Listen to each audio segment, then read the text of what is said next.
Hello, husband. Hello. Hi. We're Luke and Alex from Love Board Games, and we're here to talk to you about our very favourite board game. Da da da da! Everdell! Have you played Everdell? We love it. It is the thing that got us hooked on games. Well, actually, that's a bit loose. I don't know if it is the game that got us hooked on games. It was not the first one, but definitely helped expand. I think for me, it was the first game that I really loved. But we started with Ticket to Ride? Yes. And Catan, stuff like Pandemic. that. Pandemic. But this really got me. And I think this is when we started realising what board games were. Yes. Yeah, definitely. Because it was our first Kickstarter as well. Oh, yeah. Oh, gosh. This Kickstarter we waited 2 or 3 years for? Yeah, something like that was during COVID. This is a big box, right? The Everdell Complete Collection, a big box. And I mean, it is a big box. It's heavy. But because we're such Everdell fans, we also have all of the individual games as well. Separately. We had them once, we sold them, we bought the big box, we purchased them all back because we missed them. So we really are big Everdell fans. And so we thought we'd just do a little video about that, how we began board gaming and why we love Everdell so much. So we can't really see at the moment, but we do have the Everdell board game set up in front of us. And here is the ever useless Evertree. There's actually no purpose to it in the game other than it looks beautiful. And to be fair, it was the thing that attracted us to the game in the first place. We just really enjoyed the look of it. We are total aesthetic purchasers. Like anything that's pretty, we buy it. But yeah, this made us fall in love with the game, even though it does nothing.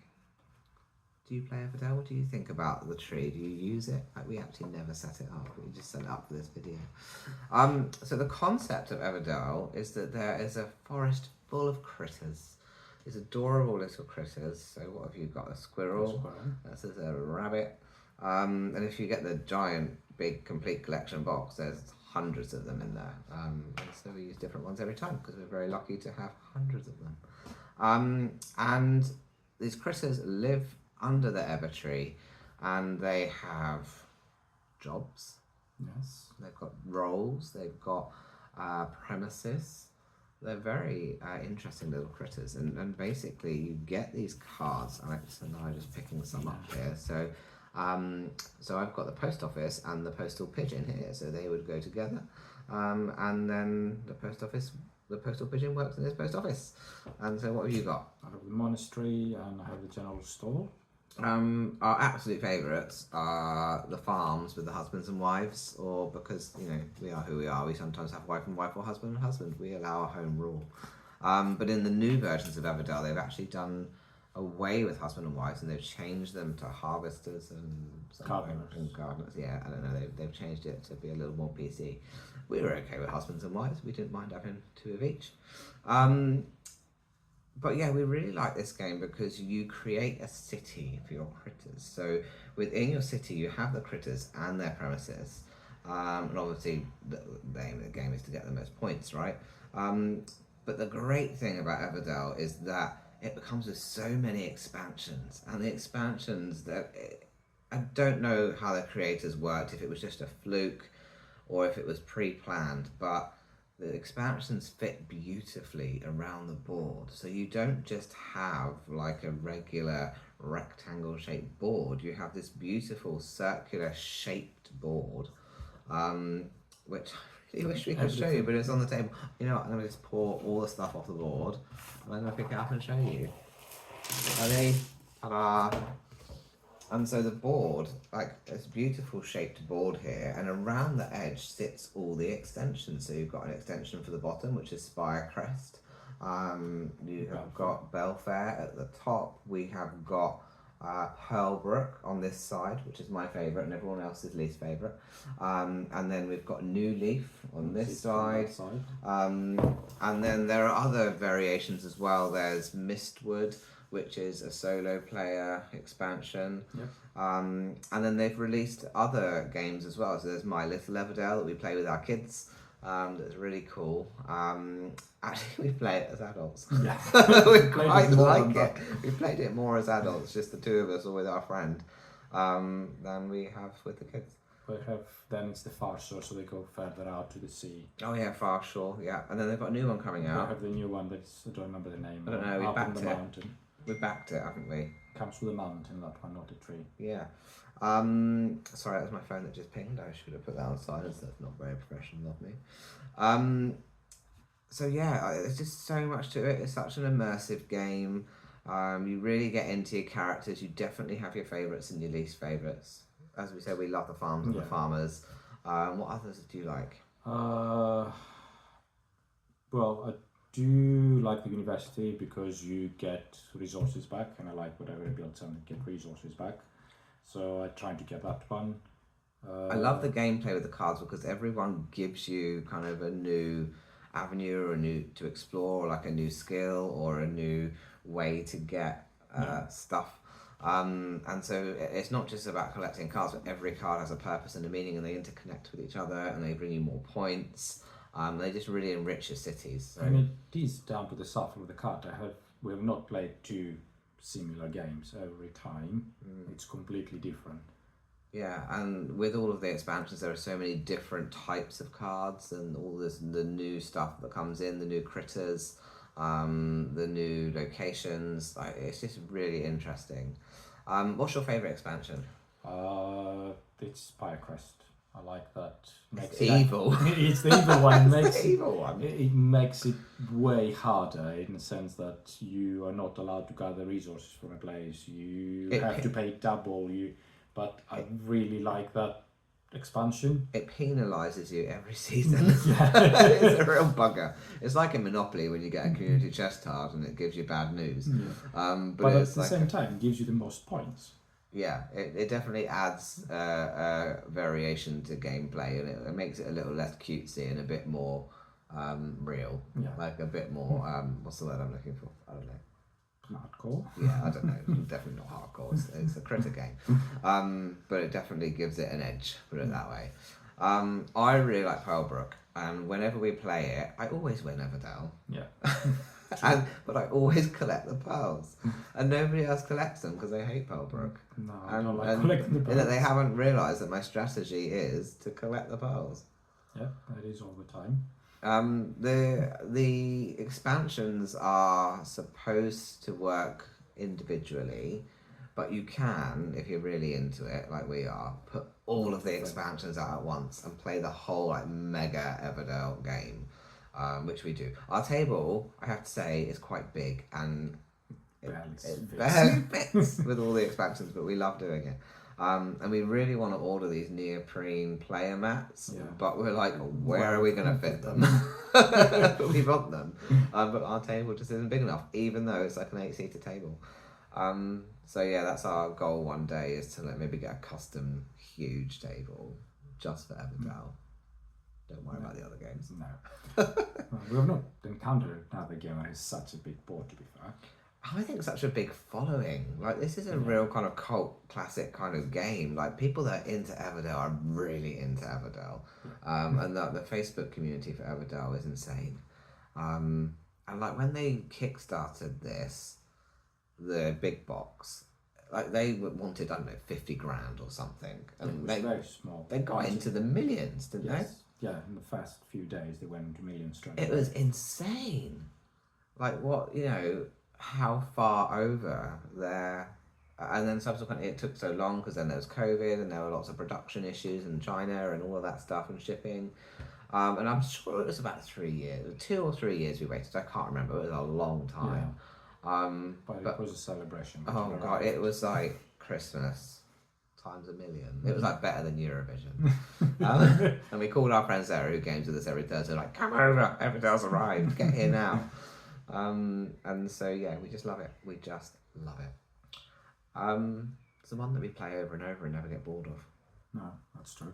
Never get bored. But we reach the thing getting bored. That's why we start with the little Everdell, is setting it up, because it does take time to set up. I hate the big box. That's another reason we bought them all again, because the big box, as magnificent it is, and as much as we love all the extras, it is a pain in the arse to pack back up. Yeah. And so we've got the little ones to make it a little bit easier, and to have with our rental service, because we can't post that big box because it weighs a ton.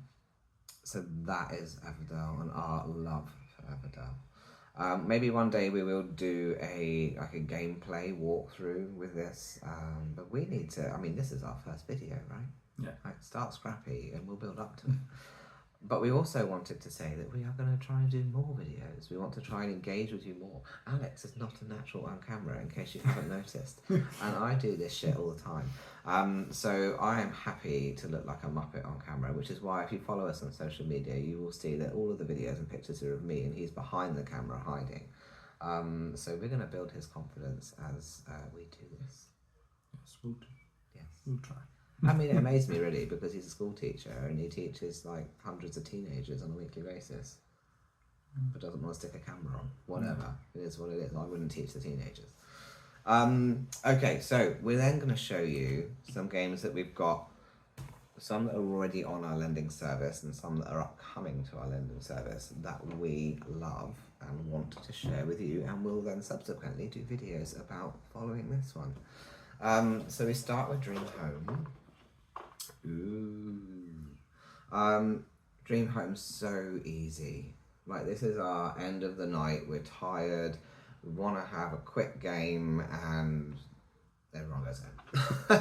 And so we play Dream Home really regularly.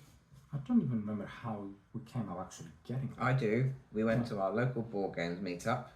Yes. And we played it for the first time there. Did and we we? ordered it while we were sat at the table. I don't even remember that.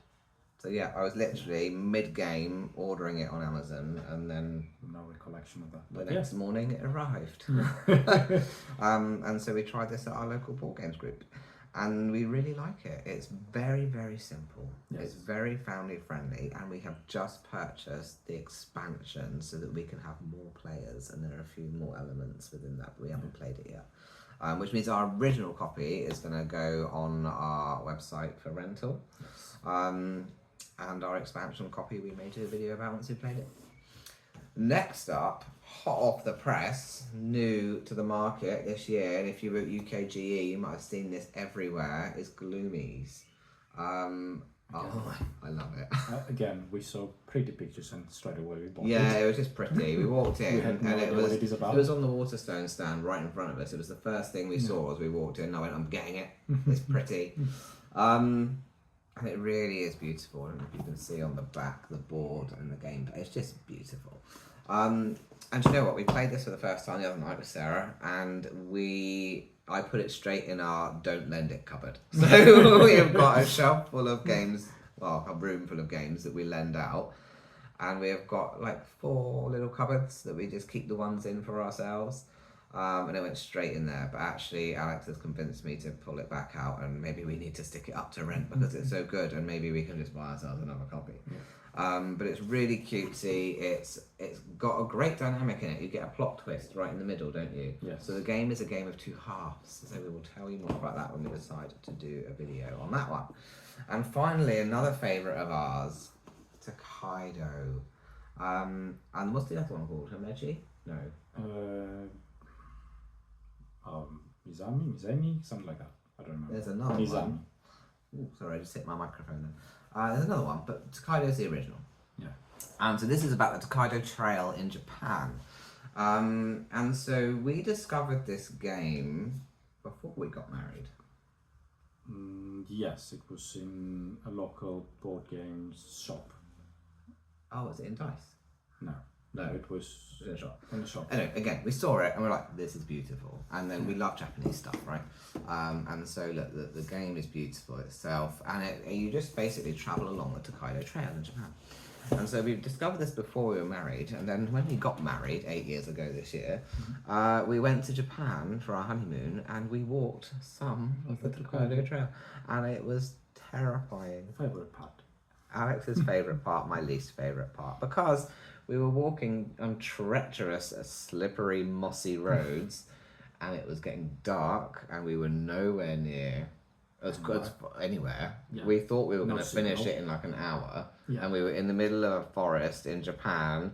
It's getting dark, and and we were slipping down all what felt like vertical drops of Yep. mossy paving crap. Mm-hmm. And we popped out eventually. I mean eventually, like before it got pitch black, we literally popped out after hours and hours in this tiny little hamlet. No one home. Empty. Like one bus.